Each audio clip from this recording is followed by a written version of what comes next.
Hey there, and welcome back to Remnant. Today is February 29th, and they just did an update for it. So we're going to go over a little bit because, that's just the required thing to do if there's an update to the game that you make videos for it. Though it's been a while since I've made any videos for them, but hey, here we are.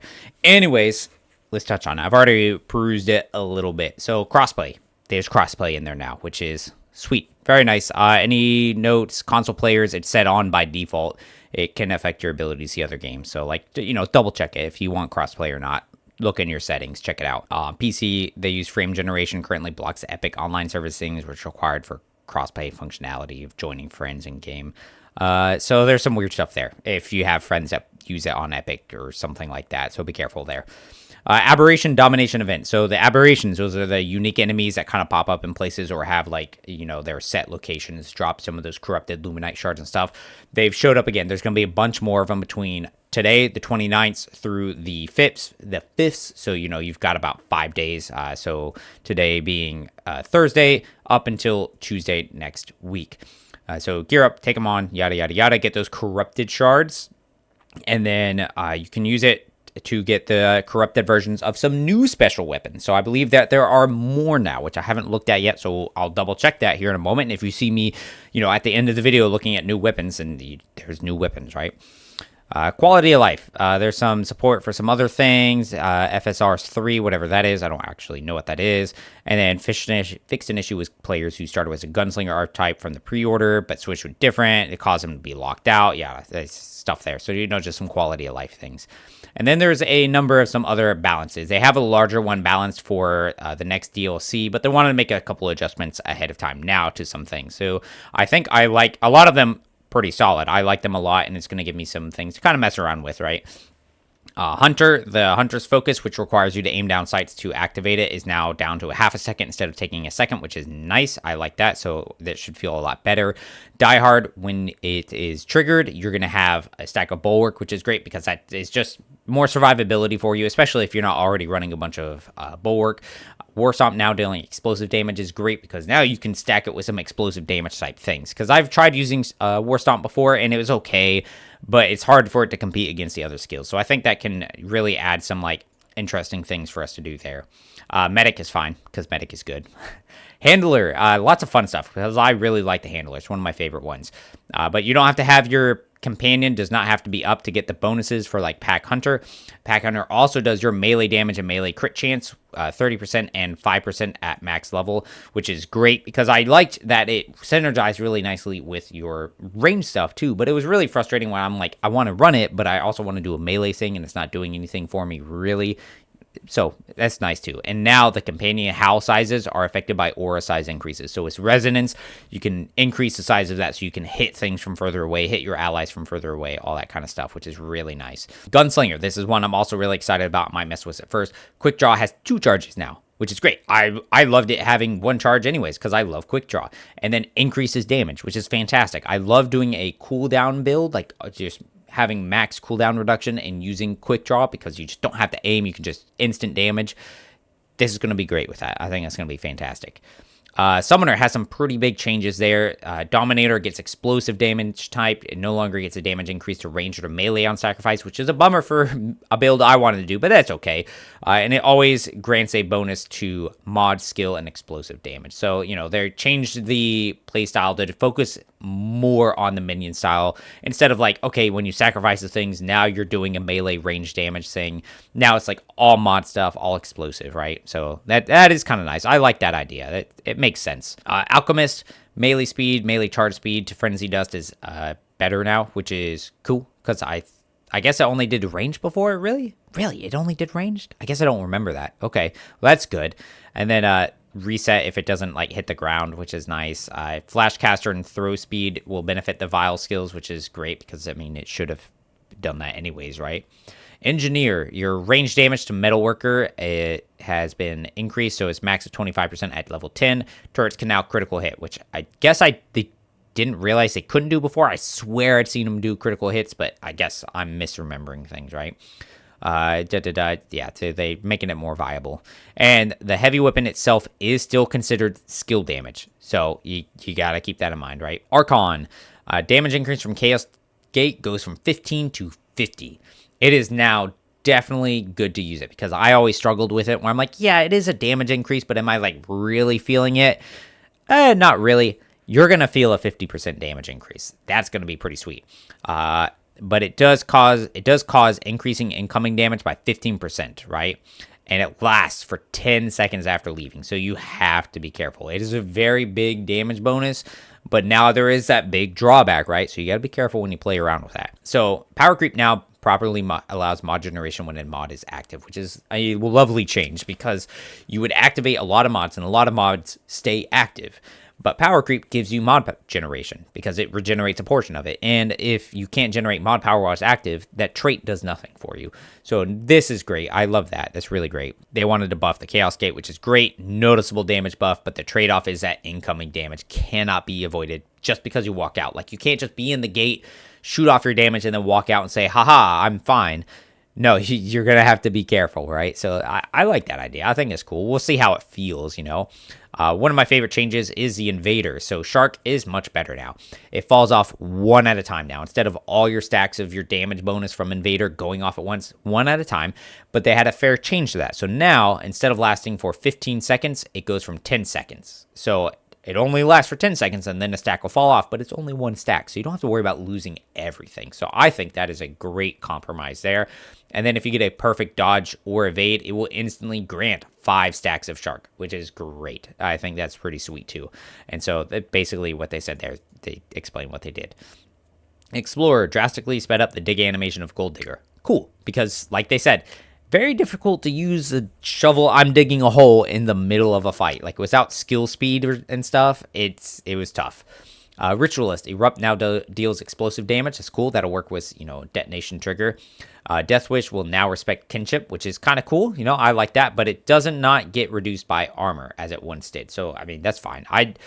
Both ways, I don't really care, I guess. I'm okay with it not caring about kinship. Like, if kinship didn't affect it, that's fine with me, but it's cool that it does too. So I'd be curious to see how it works now with the Game Master's Mastery Ring, whatever it's called. So when you wear it with a buddy, you guys share damage and stuff.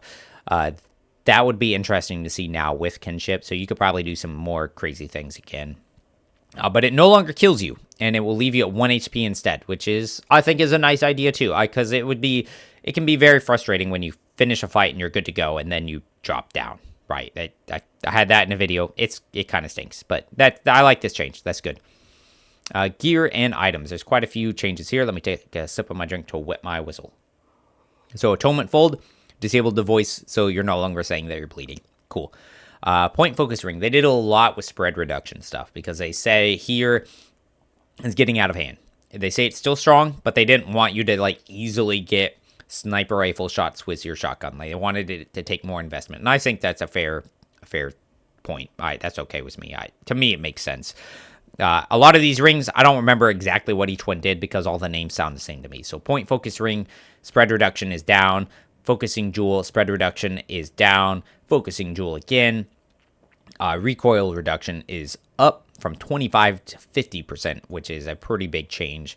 Spread reduction fragment and spread reduction fragment. So the max spread reduction from 30 to 20, and the minimum is from 3 to 1. So they basically just they tweak the numbers down. Tranquility Font, that's the concoction you could drink that did the spread reduction and stuff. So now that's reduced from 35 to 25%. So basically all the numbers got dropped down. I'm sure it's still going to be pretty solid if you go ahead and you run 2 of them in conjunction with each other. Probably feels just fine, right? A couple more weapons, right? Anguish, the weapon scaling is fixed weapon scaling to properly cap at 3 times instead of 2 times when it's at level 10. I have actually not unlocked that gun yet. I don't know why I haven't bothered to do it. I just haven't done it. I should probably do that so I can actually try it out. Crescent Moon. Overcharged shots during the Moonlight Barrage no longer shoot 2 bolts.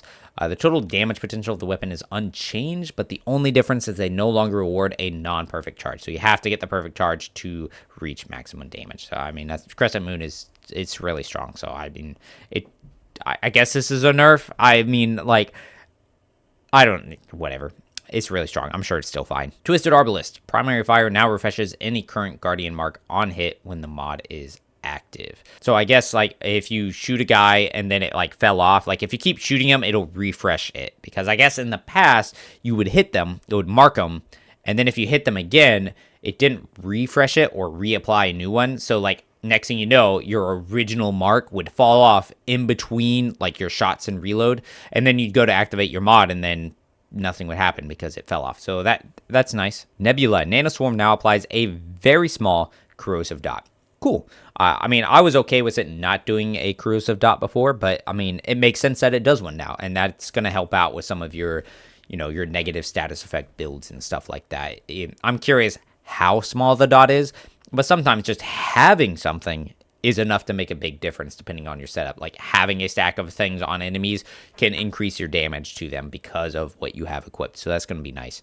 Huntress Spear, also excited about this one because I like the Huntress Spear, but I also hate it. So we'll see how this goes. Added small corrosive dot on hit, increased projectile speed, increased charge speed. All those sound amazing. I think that's going to be great. Spectral Blades. I'm sure this is going to upset some people. Remove the ability to scale with AoE or aura traits. It was never intended. It slips through the cracks. So no longer super busted freaking Spectral Blade stuff. I think Spectral Blades is still going to be pretty strong, I think. But it's not going to, you're not going to be able to do the crazy things anymore. So, hey, it was fun while it lasted, right? And that's pretty much it. There's some other things right here. Some other issues with Chicago typewriters, some other bug things, wrath perks. They fixed a bunch of various bugs and like some gears and items. Let me double check these to make sure there's nothing like super crazy. A lot of them are just, they're bugs, man. They're bugs. If you're really interested, you can go through it yourself, right? One thing, Corrupted Meridian, I'll say this because I noticed it and this was frustrating to me. Fixed an issue where Corrupted Meridian was dealing weak spot damage and then being affected by damage fall off. Corrupted Meridian does explosive damage. And like they say here, it was never meant to behave that way. So that's awesome that it won't suffer from the damage fall off anymore, but you won't get the weak spot hit. So, I mean, that's fair. I think that makes sense to me. Some issue was overloaded, dealing more than the intended amount. Whipping Lord buff was not being consumed and applied to the fault line shockwave on Stonebreaker. That could be interesting.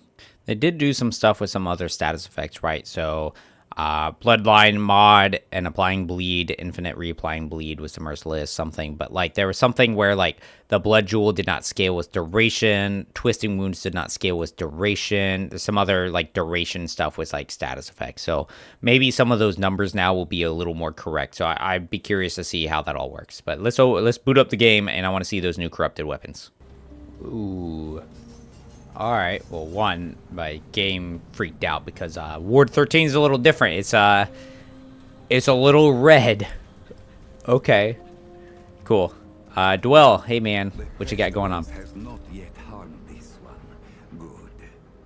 Okay, let's see what you can make, man. Where are they at? Ooh. Oh, we got ourselves a corrupted cube gun, corrupted sorrow, corrupted arbalest, corrupted savior, and corrupted nebula. They sound all right. That's pretty cool. I'm not gonna touch on what they do right now. We'll do some videos. They each take 10. And the gun that you have. So if you're interested in getting these things, you have to collect 10 corrupted shards from these aberrant enemies, and then you have to have the boss weapon to get this. And then once you make the corrupted version, if you want to have both, you have to go back and defeat the boss or complete the event, whatever it is, in order to have the baseline baseline gun as well. Yeah, so that's pretty cool. That's pretty much it. That's gonna be the video. I'll start doing some checking out things for the different guns and stuff and unlocking them, etc., right? Thanks for checking it out. Life is a little more under control for me right now, and I mean, cool update. That means more content, so I'll make some stuff. All right, take care, everybody.